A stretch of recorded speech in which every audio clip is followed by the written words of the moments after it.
As I mentioned right before, is that we're going to be talking about um, goal setting and manifestation. So I put up on the chat side some of the ingredients that are really workful or useful for successful programming.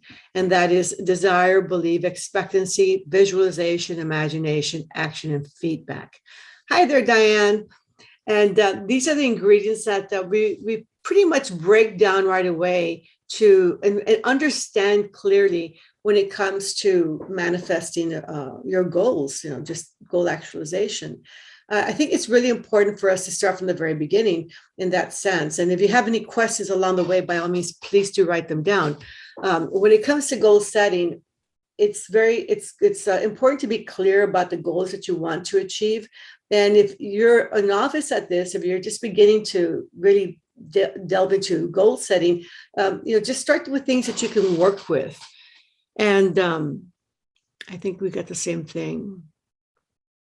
Okay, and just start to things that you really desire to achieve, things that really mean a lot to you, if that's the case. I always suggest to people that they do a goal list. I think it's important that we write down the goals that we want to actualize, and all of those. Sometimes in my seminars I push to write down 100 goals, which is a lot of goals. It's hard to write down 100 goals. The practice or the exercise itself helps people to begin to focus on what's really important, and we begin to realize that like a lot of the things that we write down seem to be a little less than important or unimportant, but we just want to fill up a page with goals.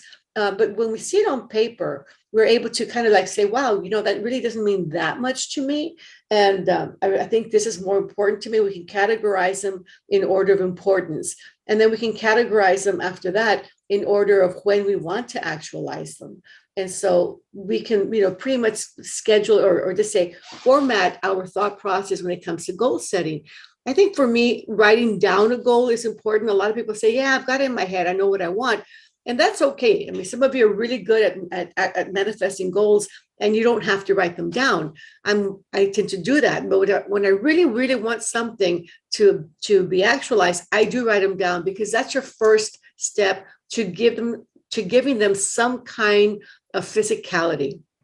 It's not just a thought. Thought stays in the spiritual subjective realm. When you actually put it down on paper, you've already given it an element of it becoming physical. That's the first physical step that you've given to the goal itself. So I think it's important to write down what goals you want to achieve. Now, I always think that it's more important to write down or to set goals that really mean a lot to you, because if you were to actualize just maybe even 3 goals a year, 1 goal, 2 goals a year, that's a great accomplishment already.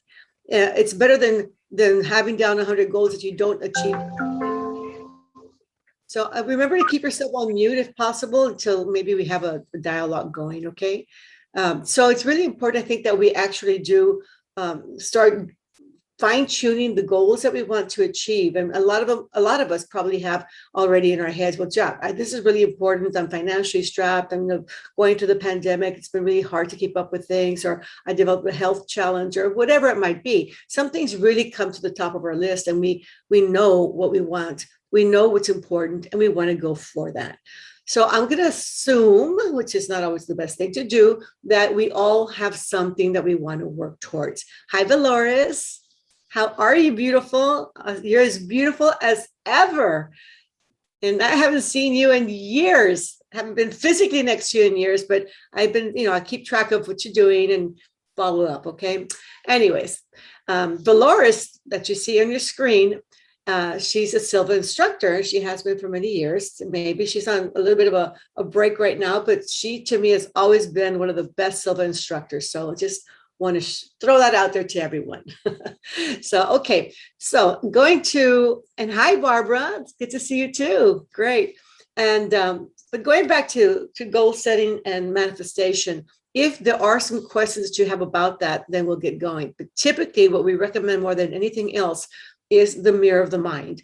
The mirror of the mind technique is probably the one technique that I think is so geared towards manifesting goals, goal setting, problem solving, of course.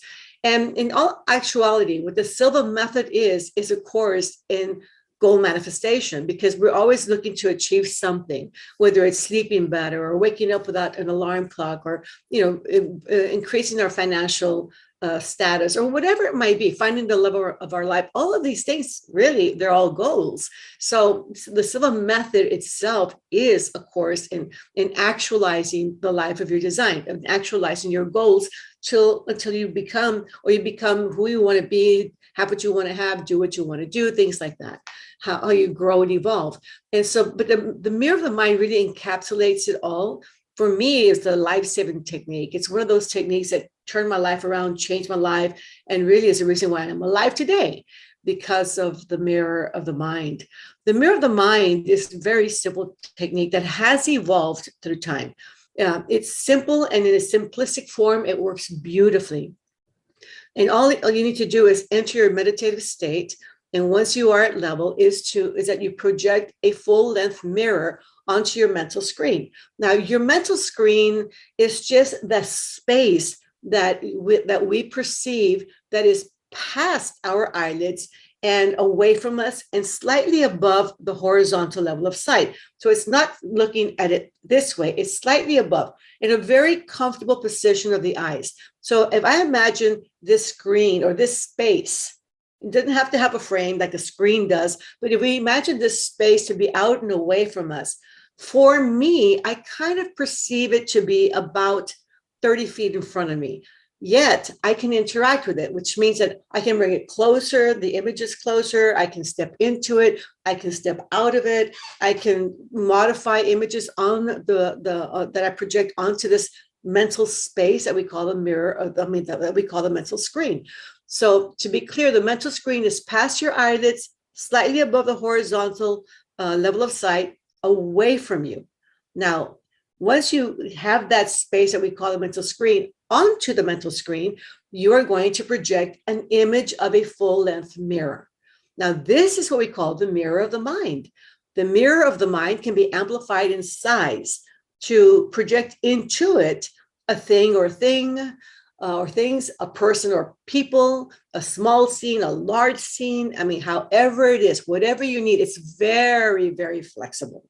So the mirror of the mind is a full-length mirror that has a lot of flexibility to it. Now, it's going to be in the center, front center of your in the space of the mental screen. You are going to have the frame be blue in color to start with. Now, it's only one mirror. Now, within the blue framed mirror of the mind, you're going to project the image of your problem situation or your current reality. What's going on in my life right now? This is the way my life is.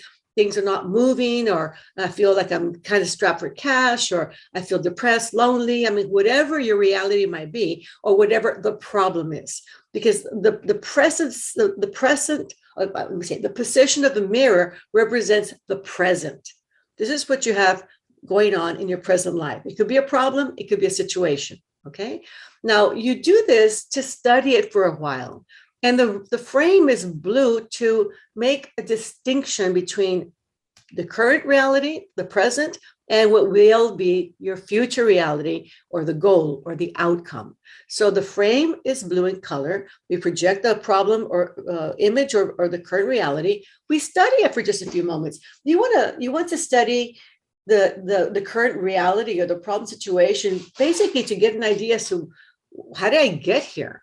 You know, I always believe in taking full responsibility for how things are unfolding in your life. Okay, granted, there's a global pandemic going on, but to the degree of how it affects you personally in your own living experience, or how you respond to it, that's under your control. How you respond to what happens in your world is really fully under your control. Okay, so we can talk about that some more. But we want to visualize the current reality or problem situation just to kind of get a good understanding of what you're leaving behind as well. You might even feel gratitude that I'm learning so much from this experience. but I want to grow away from this. So thank you for giving me the courage, the motivation, the skill set, whatever, but we're moving away from here. And so whatever it might be that you need to do in the blue frame, you go ahead and do it. But typically the simple approach was briefly study the problem or present situation. So once you study it for a few moments, you're not in denial, you know what's going on, you know the role that you play to help create it or to keep it that way. You understand there are outside factors that may be in play, but still how it affects you, it's your reality, you're under control, whatever it is. Once you study it, you erase the problem image, you move the mirror towards your left, for me, this way, for you, that way.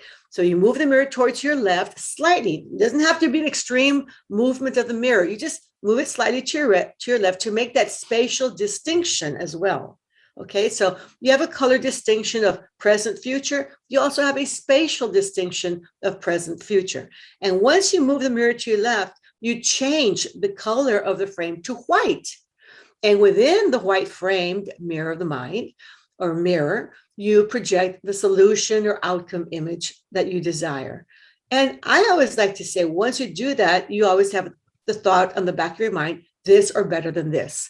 Because we don't always exactly know what is the best thing for us. We might be wanting something a lot, but that may not be the best thing for you. But if you leave it open, you'll find, and if you trust, and every day and every way I get better, better, and better, you'll find that you'll get something better. I was asked this question once when I was in Switzerland teaching a class there with our director, Madam Claude van Holmen van Gerenberg. Anyways, and somebody asked me, do you always get what you want? And I said, no, I don't. I usually get better.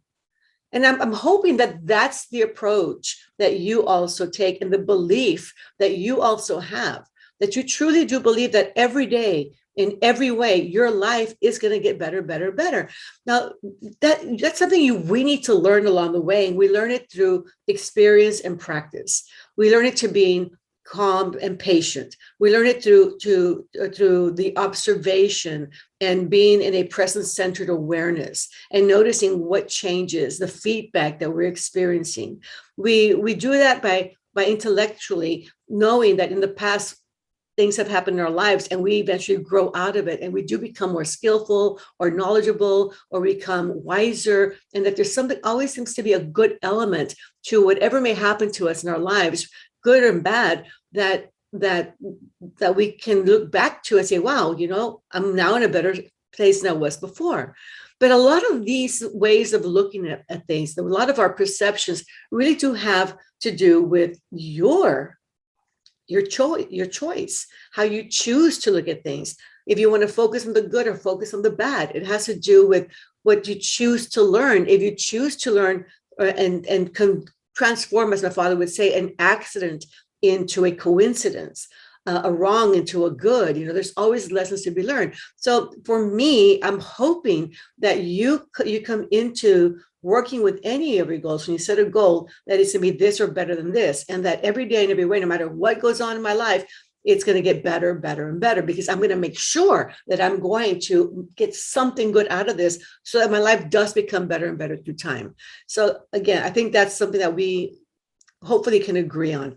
But once you do visualize, or let's say, imagine the outcome in the white frame mirror of the mind, anytime after that you think of this particular situation or problem, all you do is only focus on the white frame outcome image or solution image, and that's it. You'll never go back to the problem. And I think that's always something that people always wonder, like, well, what do I do? Or they get confused and do blue frame, white frame again, blue frame, white frame again. So you're always going back to the problem, back to the problem, back to the problem. And then, yes, fine, you're going to the solution, but they go back to the problem. And that's not what the technique says. The formula type techniques in the Silva method work because when you follow the formula, you get the results. It's like baking a chocolate cake. If you don't put the ingredient of chocolate, you're not going to get a chocolate cake. So when you follow the formula as it's being presented, as it's being taught, as it's proven to work, then you're going to get the results or better than that. Okay. I always say this or better than this. So the technique basically says, go into your level, project the blue frame mirror onto your mental screen, project the image of the problem, study it, briefly erase the problem image, move the mirror towards your left, change the color of the frame to white, then project a solution or outcome image. And then from then on, after that, you only think of that, which means that anytime the problem comes to mind, you cancel it out. That's when you use mental house keys, say cancel, and go back to the solution, back to the outcome. Anytime you're reminded of it, you only think about the outcome image. And that takes discipline on your part. That takes a lot of discipline and persistence. That's why in those ingredients that I have there, it's the action should be persistent action. And we want to make sure that we understand it's persistent action, because we want to stick to it and stick to it and stick to it and stick to it until it starts to become a reality. Now, after we did the initial approach with the mirror of the mind, I personally began to feel that I was doing other things that gave me a lot of success. We used to talk about desire, believing, and expectancy, which are three elements of faith that had to be in the programming structure. And when I started to think about the desire, belief, and expectancy, we wanted to come to a point to understand as well, is that to say, I desire to have the love of my life, or to say, I desire to have more wealth, or I desire to have health, that's a statement. That's you're voicing it out there. But on the other hand, there's an energy that fuels that desire. And that energy of desire is intangible. Only you know how much desire it takes for you to achieve anything, because you've done it before. And what you want to focus on when you're putting these ingredients to work before you do, as you're planning to do your programming, is that you want to go back into your personal history and recall a time that you actualized, you manifested something you really wanted, and to go back and connect to the intensity of that desire that you had that time in your personal history. And there's got to be a lot of times when you made that happen. So go back now and think back to one of those times when you manifested something, and you did it because I wanted it so badly. I wanted it so much. I wanted it so intensely that it seems like just simply out of your sheer desire, you made it happen. Now, I think you all have those experiences, yes or no? Yeah? Same, go like this? Okay, good. And I think it's important that we understand that about us. The thing about belief is very interesting, because I think belief is like, do you believe? It's very dimensional. That's the thing. Do you believe that you can actualize this goal or this change? Do you believe in yourself? Do you believe that it's doable? Do you believe that you're deserving of it? Do you believe that you're worthy of it? Do you believe? Believe has a lot of elements to it. So a lot of times when people tell me it's not working for me, I say, let's go down your ingredients. Let's go down your ingredients and see where the glitch might be, because there's probably a glitch in one of those areas. So I said, how much do you believe that you deserve it? Well, okay. If you have any doubt whatsoever, if you're showing the least amount of doubt or apprehension, or that it's incredible or whatever, it's not going to work.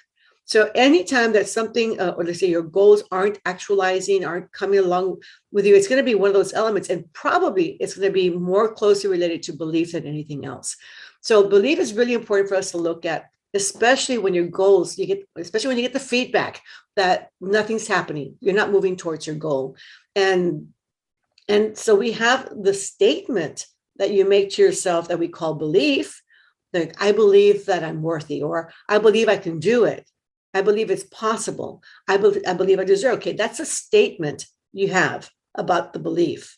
I believe that the world is round. I believe that tomorrow is going to be a wonderful day. And so these statements of beliefs are statements. Now, let's keep that in mind for just a little bit. But like desire, there's an energy that is belief. When you think about how strongly you believe about something about life, about yourself, about love, about whatever, when you have that strong belief, there's a feeling, an energy that's associated to belief. And belief usually comes with something like, I know I just know.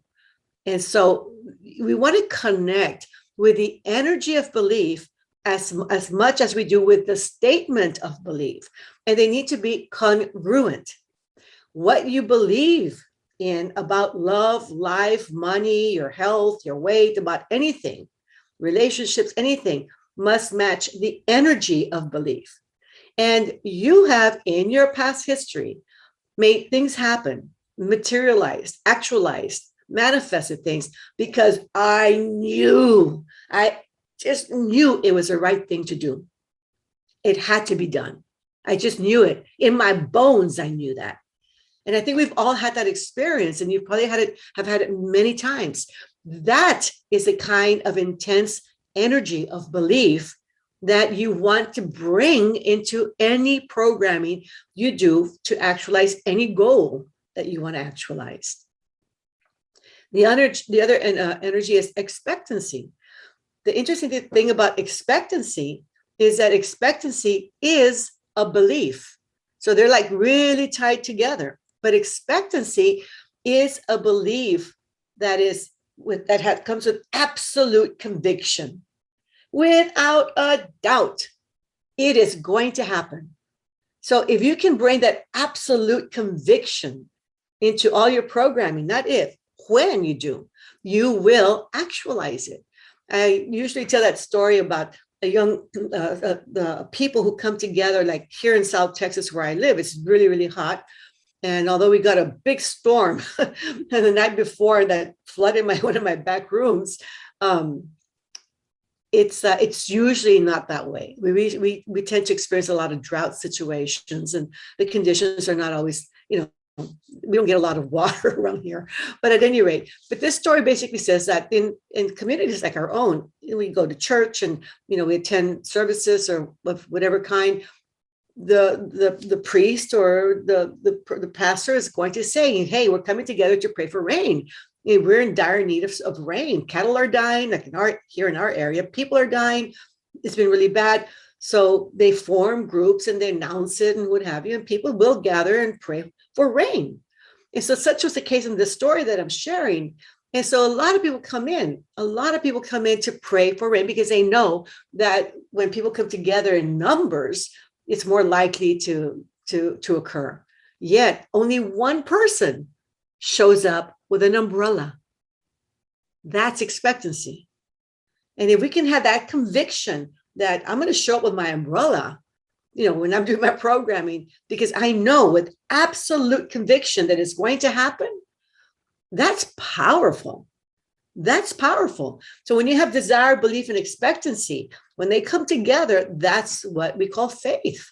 You have faith in the process. You have faith in yourself. You have faith in the higher power. You have faith in whatever it is that you need to have faith in. Desire, belief, and expectancy coming together is faith. And my father used to always, my father was always very well read with the Bible. He always studied more of what Jesus taught and his teachings more than anything else. But there's a story in the Bible that talks about a woman who was ill. I believe she was ill for like 12 years. She had a bleeding problem. So she was supposedly an untouchable. She shouldn't be around people or even connect or touch with people because of her condition. That's the belief they had back then. And she had exhausted all of her resources, the financial resources, energy, everything. She didn't know what else to do, but she had heard that a great healer was going to be coming by boat, I understand, and that he was going to come into her town or village. And she kept thinking and thinking. I notice how the story, and if you read the story, it's really interesting, but she's got to be thinking, gee, if I could only reach out and touch his robe, I'll be healed. I mean, those elements are right there. Her desire to get well was so strong that even in her weakened state, it says there, she fought the crushing crowd and got to be close enough to his personal space. That's how strong her desire was to get healed. And when she does, she touches his robe. But how many times did she think over and over again? Because, we didn't have internet. There were no phones. There was no radios or televisions or planes or things like that. Who knows how long it took before this great healer, Jesus, got from one place to another. So the story probably preceded his arrival. So she must have thought about it and thought about it and thought about it. That repetition, like, gee, if I could only, I really want to get well. I really want to be healed. Builds. Repetition is going to build the energy of desire, the energy of belief, the energy of expectation, because her desire made her fight the crushing crowd. Her belief was, if I could only touch his robe, what's going to happen? What's the expectation? I'll be healed. That's the outcome. So that was a perfect program that she had created unconsciously. So she had created unconscious, competent program. And we do that all the time. And we do it for good things that manifest as we do it for the bad things that manifest. I mean, manifestation is going to happen. It's going to happen both good and bad. It's just because it's the polarity of our programming, because sometimes without knowing, we're saying things to ourselves that are going to be actualized, that you're going to manifest. I'm afraid that if this happens, I'm going to get into, and so we keep thinking that, and our fear keeps getting repeated and repeated and repeated. Well, you're going to make it happen. You're going to create it. You're going to attract it. It's going to appear in your life. So the polarity of your thinking has to be very, very much under scrutiny. The polarity of your thinking, the polarity of your expectation of what you're saying, although you don't desire it, by just saying it, you're building more energy for that to happen, more belief for that to happen. In this case, thank God, she was very unconsciously competent as to achieving a positive outcome. So certainly when she did touch his robe, the story goes that he felt the energy move, and he turned to ask, who touched me? And she, in her fear, people started pointing at her, and he looked at her and he says, and I think we all know what he said. He didn't say, I have healed you. No, he said, your faith has made thee whole. Your faith did it. I didn't do anything. It was your desire to get well, your belief in touching the robe and my robe that was going to do it. And you expected the results of being healed. Your faith did it for you. But intense desire, belief, and expectancy. You've done it yourself. You've done it before you go to the doctor's office. I know it's happened to me. I'm feeling really lousy to the point that, oh gosh, I think I'm going to go pay a visit to my doctor. Well, then you think about it, or you call the doctor's office, a nurse answers, or the receptionist, and she goes, gee, the doctors can't see you for about another week or so. And you go, a week? I'll be dead in a week. What are you talking about? But instead you say, okay, I want to be healed. I want to get well. And because I want to get well, I'll wait the week, because I know that when I see my doctor, what's going to happen? He'll make me feel better. That's how much faith we have in our doctors. If not, why would you go see your doctor? You'd go find another one instead. But we don't really switch from doctor to doctor that often, do we? And then when we find one that we really like, oh, he's a great doctor. He makes me well all the time. So we have faith in our doctor. We believe in our doctor. We get results from going to see our doctor. So that programming, although you realize it or not, is already kicked in. I want to get well. I can't see my doctor for a week, but I know that when I see him, he'll make me feel better. So I'll wait the week. And every day, God, what is today? Oh yeah, I'm going to see him in 6 days. And you think about it, like as you sit and as you have the aches and the pains and you move around, you said, that's okay. I'm going to see my doctor in 6 days. I'm going to see him in 5 days. And all the time you're constantly thinking, God, I can't wait to see my doctor, because I know that when I see him, he's going to make me feel better. So you know where I'm heading with this, right? So we do this. The thing is that if we are called to the waiting room and we're waiting there, waiting for a doctor, and we're thinking this, waiting to see our doctor because he's going to make us or she's going to make us feel better. When the door opens and we see the doctor, all of a sudden this energy is being dispersed into our body that has been building up for a week, or in this woman in the Bible story, who knows how long. It's builds. But it needs to be dispersed for that purpose that we already have programmed for. So for her, it was to touch the robe. For, let's say, someone like me is to see the doctor. Somebody else says, when I smell that wonderful smell, I know I'm home and I'm going to feel great. For others, could be when I hear that sound, or when I, whatever it might be, so it can be anything that involves your physical senses that moves the energy from the subjective spiritual realm into physical manifestation in some of these cases. That's why he said he felt the energy move. Jesus felt the energy move, and he said, he asked, who touched me? And that movement of energy from the spiritual to physical manifestation has to use, it seems like it has to use a physical sense as a vehicle to make the move, make that movement from one dimension to the other. So in the case of the doctor, it's seeing the doctor. You can imagine that if all of a sudden you're so expecting to see the doctor, and the door opens and a substitute doctor comes in because your doctor lost the flight, he lost the flight to get back home, and he missed it, or he was called out to a meeting, or had to deliver a baby or whatever.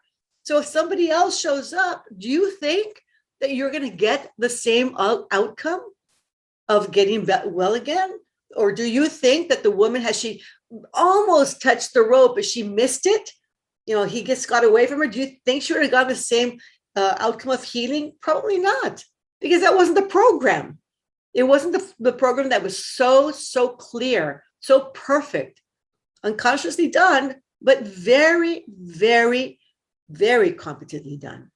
So I want us to think about these ingredients of desire, belief, and expectancy: the intensity of the energy, the congruency of how the thought needs to match the energy itself that's intangible in nature, but you know how much of it you need, and how when you combine the three together and you understand that they're all there, they're all very much there, you're going to have a good outcome. And in some cases, when you have this kind of a programming, and you build the energy through programming, through repetition, through ongoing meditation, and you keep building and building, you're going to have some kind of releasing mechanism that's going to be built into it. And you'll see how it's going to be easily done. It could be a date on the calendar. That's why for some people who want to quit smoking or quit drug use, they'll say, on this date next month, I'll give myself 30 days. I will be a non-smoker, or I will be drug-free. I will be sober. And they'll mark a calendar, a date on the calendar. And every day for 30 days, they're repeating over and over, on this day, I will be healthy again. And they mark it, and they mark it, and they mark it, and they mark it. Sure enough, boom, comes that day. For some people, that's perfect programming, because they're building and building and building and building, programming, meditating on it for 30 days. So finally the day comes, just looking at the calendar, waking up in the mornings, knowing this is the day I am, drug-free. I am sober now. So it's really an interesting process as to what the power behind this. But you can understand how important it is that what you're programming for, you really desire it. What you're programming for, you absolutely believe in it, or you totally believe in it at many levels and depths, and you believe in it with full conviction. That's really important to have that. And again, we're not just spiritual in nature. We're spiritual and we're physical. So one thing is that we are programming at a spiritual subjective level, doing our imagery and doing our meditations and building the energy within us of desire, belief, and expectancy. But on the outer level, the physical level, we need to match it up. We need to congruently support that by our actions. We can't say, I really want to, reduce weight and keep eating and eating and eating. Think it's going to happen magically. I really want to tone my body and just sit there and do nothing, watch TV all day. You got to go out and work out. You got to stop eating. You got to do what has to be done in order to help the programming along the way at the physical level. Can't just sit down and say, it's going to fall in my lap any day now. No, you got to get off your butts and go do something to make that the reality, to match what you're programming for. It has to be supported with your physical action, whether it's the programming, whether it's if you're eating healthier, if you're exercising, if you're looking for a job, you're making phone calls, if you're, being more patient and relaxed, or whatever it might be. The action has to support the programming. Okay, it's not just one or the other. And then you're going to find that you're going to get feedback. And the feedback is going to show up if you're very mindful and if you're centered and very observant. You're going to experience some feedback that's going to tell you I'm moving in the right direction, or I'm not. I'm stuck. I'm not moving at all, or I'm moving in the opposite direction.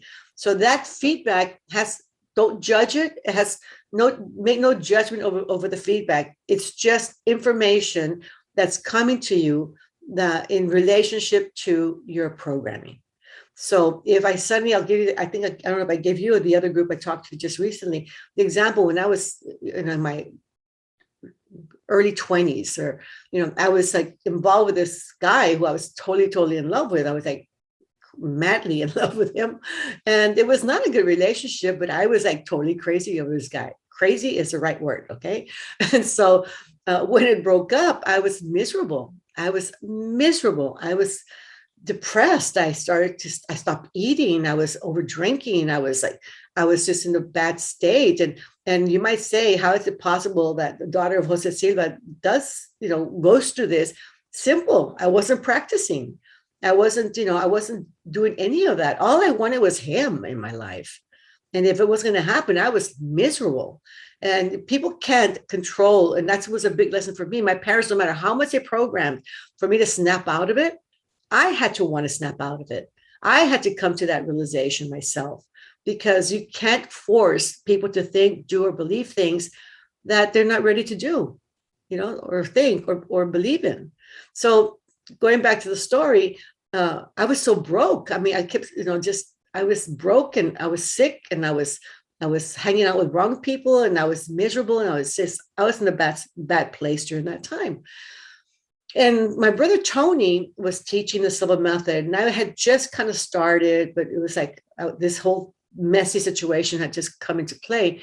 But my brother Tony said, gee, he said, if I could have someone help me to set up the meeting room, make sure the coffee's on, go out and buy the sweet bread. We used to put like sweet bread or snacks, clean the toilets, make sure there's toilet paper. We just do all this stuff, wipe down the chalkboards at that time.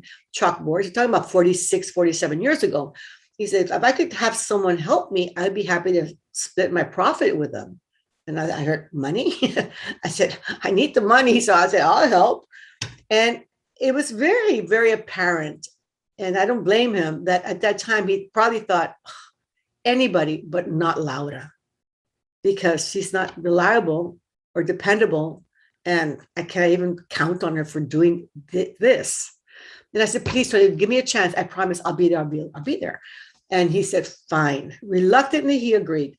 So I thought, okay, good. When do we start? Okay, starting date. So I went and I did that. He goes, but wait, one thing before we agree on anything is that you have to be in the classroom at all times. I'm thinking, why? I'll fix the coffee, I'll fix the chairs, I'll come and clean up during intermissions and breaks. I mean, why do I have to be in the room?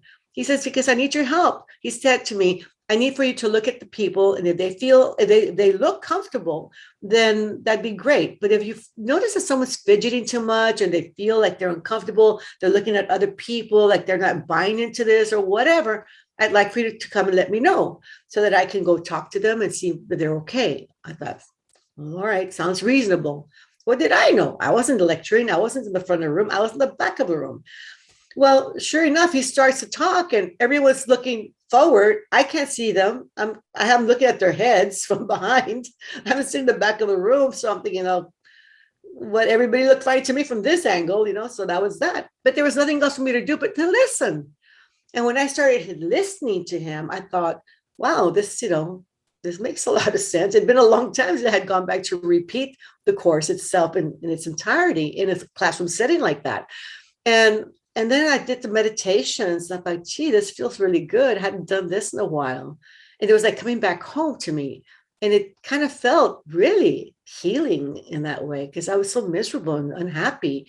And then the first day went by, and then the second day comes through, and we talk about mirror of the mind. I'm thinking, oh my God, mirror of the mind. This is it. This is a technique I'll use to get him back. And I'm thinking, oh, first thing as soon as I get home, I went to my level and I started programming Blue Frame. We're always fighting. I was always crying. It was always arguing. It was horrible. It was mean. It was ugly. And then White Frame, we're loving and kissing and happy and, just wonderful together. And I kept programming that. And so the feedback that I got was the more I kept programming, the more we fought. I'm thinking, that can't be right. He's supposed to come and love me again and want to be with me and be happy with me. And we're fighting more than ever. And I said, this stuff doesn't work. This Silva stuff doesn't work. And I was so disillusioned, but I kept helping Tony because I needed the money.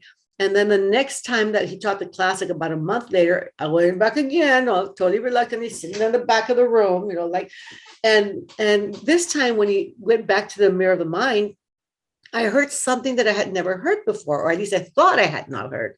And that was never limit the direction for where you get your end result. And that just kind of kept just going over and over my head because I thought, that's different. Never limit the direction from where you get the end result. And it seemed like it was really calling out to me. And I thought, well, am I doing that in this? And I started to ask some deeper questions about me. What is it that I want? Is it that I really want him? And quite frankly, it wasn't all that. I wanted to be healthy again. I wanted to feel happiness again. I wanted to feel like that peaceful again. I wanted to have abundance again. I wanted to have my health.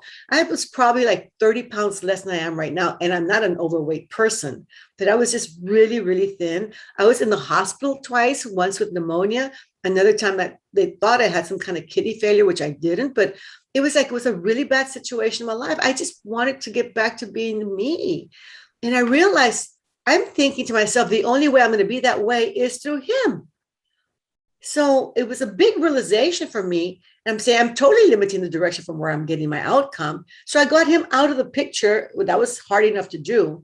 And so I only programmed for me.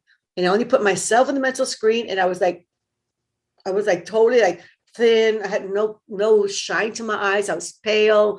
I was miserable. You could tell it in my face. I'm sunken eyes. And I thought, wow. And I did something that was really interesting that night that I had never done before. And I rarely do, but I'll do it if I have to, is that I future paced the blue frame. So what that means is that I imagine myself going into the future, not having done anything to change the current situation. So I thought, if I don't do anything about this, and I think about myself next week, next month, next year, and I imagine myself moving through time, I realized I wasn't going to be around. If I kept this mental state, this attitude, this approach, this lifestyle, this insisted on being this miserable, I was going to probably end up dying or something really bad, getting really sick. I didn't see a future, and it scared the hell out of me. And I just came back to the, get present-centered awareness. And I said, oh, I shook it all off. And I thought, that's not what I want. This is what I want to leave. I was absolutely certain I don't want that. So I said, what do I want? And it was really hard for me to determine what do I want, because I wanted so many things. And I hear that from a lot of people. I don't know where to start. I have so many problems. Just start with any one of them. The first step is going to start creating the path to your final success. Just start anywhere. So I didn't know where to start. So I thought, well, let's say if I did have it all, how would I look? What would I be wearing? How much would I be weighing? How would my face show it?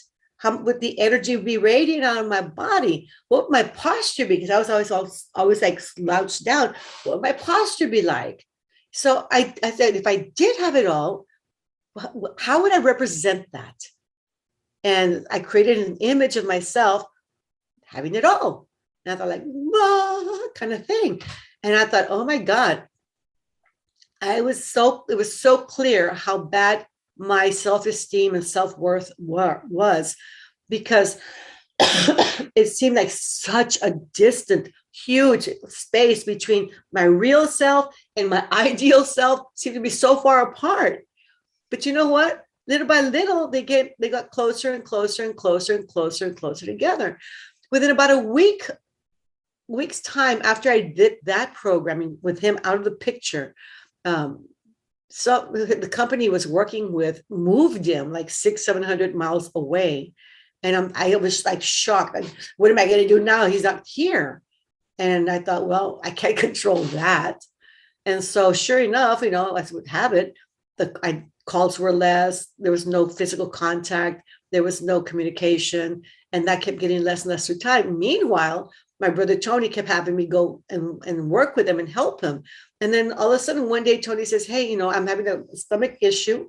I need to step out. Can you read the mental exercise? And I said, I can't read the mental exercise. I've never done that. He said, of course you can. All you got to do is read. I mean, they have their eyes closed. What's the big deal? And I had a lot of encouragement from the people in the classroom. And I thought, okay, fine, I'll do that. And of course, I knew how to read it. I've been doing it for all my life. And so little by little, I kept on participating more and more in the lecturing and the reading of the exercises and taking smaller pieces and then bigger pieces. And sure enough, by the time he knew it, I was the instructor. And Tony, after a while, retired from being an instructor. And after time passed, I felt really, really good about my life and myself, and kept on getting better. And this images kept getting closer and closer until I became that person. And he did come back and he did show up. But when I saw him again, it was like I had grown so much and evolved so much spiritually and personally, intellectually, and he had stayed the same, basically. And there was no longer, we didn't vibrate, we didn't resonate at the same space or place. But the one thing that I learned from this, but there was a lot of lessons, is that sometimes it's don't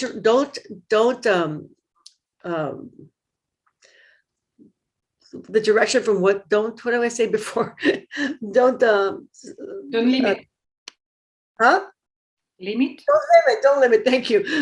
I was so into my thought process here. Don't limit the direction from where you get your end result, and which means leave it open. And that's where I came up with a whole concept. Okay, it's going to be this or better than this, because although it seemed like I wanted this so much and my desire was so strong, I got him.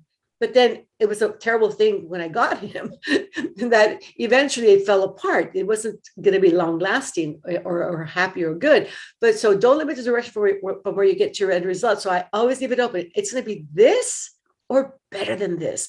And the other thing too is that the future pacing can be very powerful whenever you feel like you don't have the motivation. When you don't have the motivation to like really carry something through, okay, just stay in the blue frame. Do nothing about this.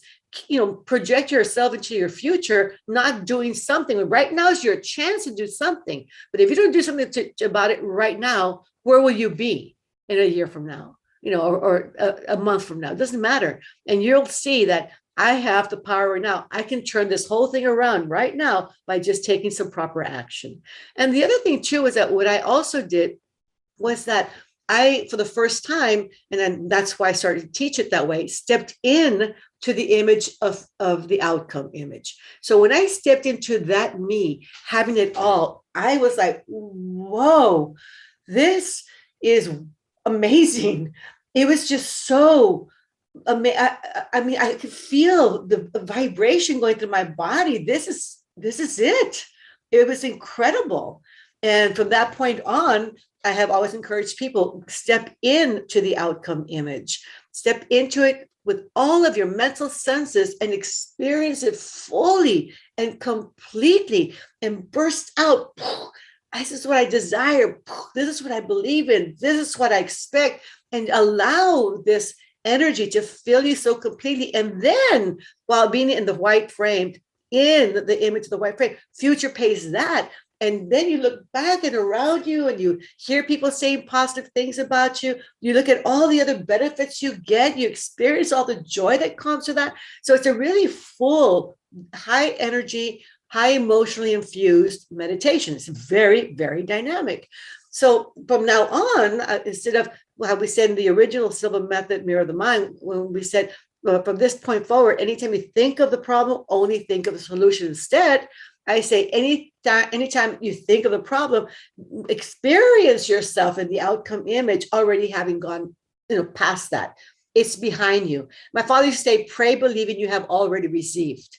In other words, be in the, take it for granted. It's already happened. The ball is in motion. The energy is already rolling out, and it's going to happen, this or better. And so this is kind of what excuse me.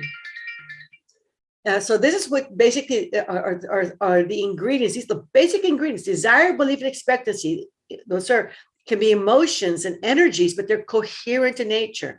They come along with love, along with goodness, along with positive support, along with all these good things. Then you have visualization. It has to be actual visualization. You have to be very clear about what you want. I wanted him, and it wasn't about him. That's why don't limit the direction from where you're going to get your outcome. It's a good question to ask yourself when you're visualizing, when you're imagining what you want. Is this really what I want? Is this really what's going to get me there? What's the higher, if you move it up a notch, what's the better desire that you can aim for? Is it money, or is it security? Is it having just a good weight, or is it being healthy so that you can see your children or grandchildren grow and be wonderful adults? What is it? What's the real why, as they would say? So it's like these are the basic ingredients, but ask yourself the deeper questions behind these things. There was a woman, I'll give you another short story. There was a woman that I've talked to often, but she's only an example of a lot of similar situations as well. And she came into the seminar basically saying that she had a tumor in one of her breasts, and that she did everything, was doing everything that she could possibly think of. And I knew this woman and her husband, her family for many years now. And I trusted that she was doing everything she could. And as I kept hearing her story, I said, well, let's go over the ingredients to see, how we can find where's the glitch here in the programming. So the desire seemed to be very, very strong. The belief was intense. Her expectation was, everything seemed to be just right. I said, well, what are you picturing, Margaret? And she said, well, I said, what are you visualizing? And she was telling me, I said, well, why don't you just draw it out for me? And she says, well, I have a tumor. It's a very sizable tumor. And I said, well, what you can tell me, what does it look like? And then she drew the tumor in her breast as she could depict it on paper. And I said, okay, now once you erase that and you move the frame over to make it white, what do you draw in there? And she said, a breast with no tumor. And I said, oh, okay, that's good. I said, do you believe that's doable? And she looked at me and her body kind of collapsed a little bit. And she said, I don't know, it's so big. And I said, well, what did the doctor tell you? I said, well, the doctor kind of said, I know that you've got the Silva tools. I know you believe in God, yet you pray a lot, and you have a lot of, I know that you've done a lot of things on your own before. He says, right now we're in a position that I'll let you do your thing. And she's with high nutrition and exercise and meditation. She did it all. And he said, but if something doesn't budge, and we don't have a sign that it's getting smaller, he said, we might have to just remove the whole thing. And I said, okay. He didn't say, Margaret, get rid of the tumor. He said, show me a sign that it's getting smaller. And she just kind of it was a big aha moment for her. She goes, you're right. He said, show me a sign that the tumor is getting smaller. I said, well, what would be smaller? And so she drew another image of the breast with a slightly smaller, her words were measurably smaller tumor.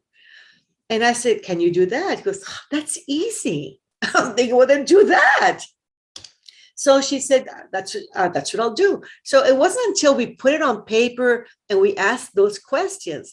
Who would have thought that what you visualize and imagine was going to make a difference, but it can make a difference, whether it's blocking the energy of it unfolding in that direction or not, because it might limit it. Simply that reframe where she said, I don't have to get rid of it all. I just have to make it, smaller. So when she did that and she went back to her for her test with the doctor, sure enough, the doctor said, Margaret, very excited, the tumor's gotten smaller. Can you do it again? And sure enough, she now had greater desire, but even expectancy. And she did it again and again until it was so small that they went in, cleaned out the area, and she never had a problem with that again. So again, there's questions besides the ingredients. You want to say, what is it that I want to achieve? When is it going to happen? Who's going to be there to make to give me feedback, basically, to enjoy the journey with me and give me feedback along the way, like her doctor, her husband, the children. How is it going to make my life different and better? That's kind of like future pacing it. So as you can see, and because if you're working towards more money and you get a big job, and it's getting you out of town or out of the country all the time, and you're away from your wife and children, or husband and children, how's that going to make your life different and better? That might not work for you. So the future pacing part is always really good. And why? The big why. Simon Sinek has a book on Start With Why. It's called Start With Why, Simon Sinek. And basically, it's just like, what's your big why? Because if you're clear in all these things, you're going to make these things happen or better than this. And so those questions are good to have. And sure enough, when you break down what we just covered right now, you'll find that when you apply this, you will have what you're programming for or better than that. I have a question here. Is it possible that you lead a Zoom manifesting seminar online? Oh, great. I think everything is possible. I know Irina's looking at this, and so we'll have a discussion, see if we can make that happen. Because I think it's really good that we can kind of work with each other this way and be more on the moment, like on the moment feedback kind of thing. And Laura, was the man your husband? He was at one time. He was my husband, and the marriage fell apart. It's not my husband now. It was way back when I was very, very, very, very, very young, and that was a situation that was very, very heartbreaking for me. And so yeah, that was back then. So I've had that marriage, and then the husband I have now, I've been with for 30 years.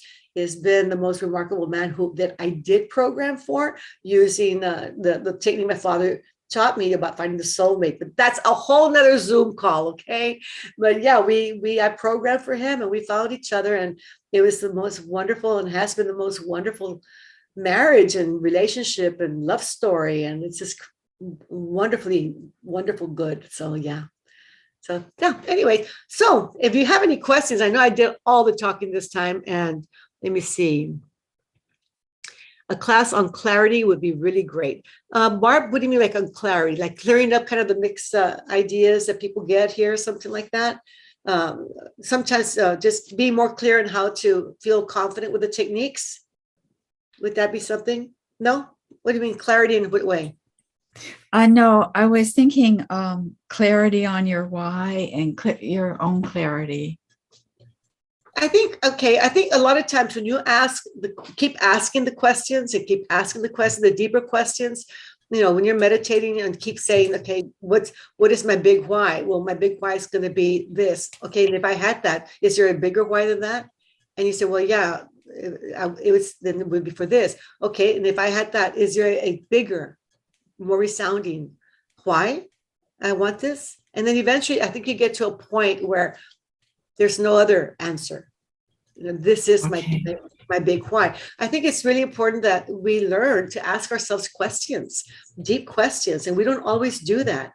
We don't always dig deep inside ourselves to ask the questions that may expose something we don't want to see or know.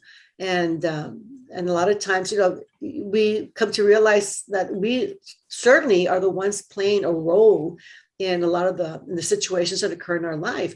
I had a friend of mine, I had a situation with a family member at one point in time. And I was so hurt, and I felt so offended. And so like, oh my God, how could they, whatever, and pointing a little bit of that blame.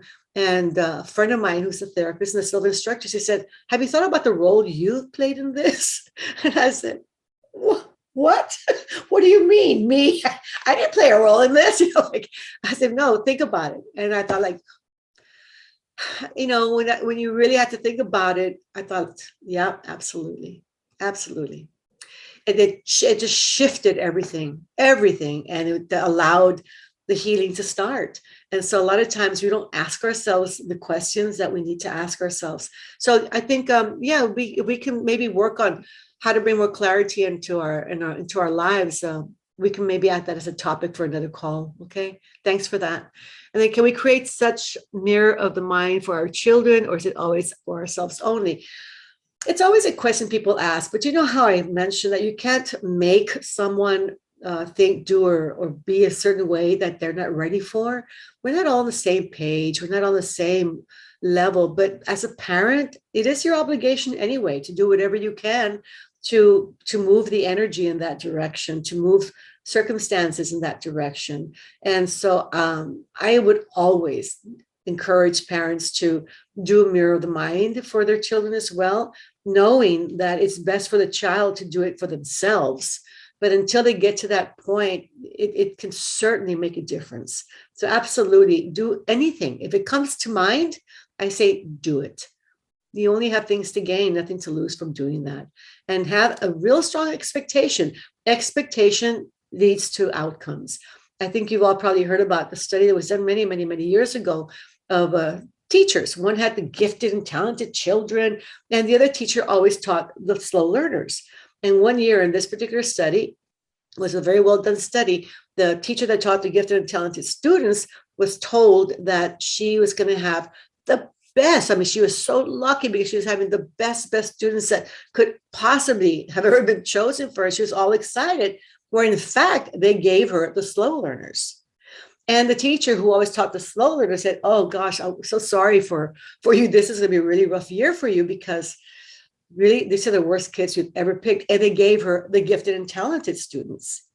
Well, you know, the results, you can probably guess, being intuitive people as you are, that the teacher with the slow learners, expecting and being told that they were brilliant, performed at that level. They performed like gifted and talented students. And the teacher who had the gifted and talented students, who expected them to be slow learners, performed in that same way. So it's a big lesson, I think, and it's not only been that study, but many similar to that, that our expectation really leads to outcomes. So be real clear as to what you expect, when it comes to anything, a meeting, talking with someone, a loved one, sharing with your child or children, whatever it might be. But as a parent, I always say, definitely do whatever you can. And hopefully your child will one day be able to do it for themselves. And it's more like be the example, don't push them so much, because nobody likes to be pushed into doing something or manipulated to doing anything, but be the example. And when you're asked, I just programmed that everything was going to work out, or, I got on the ball, I started learning, or whatever it might be, but be the example. I think you'll get a lot from that.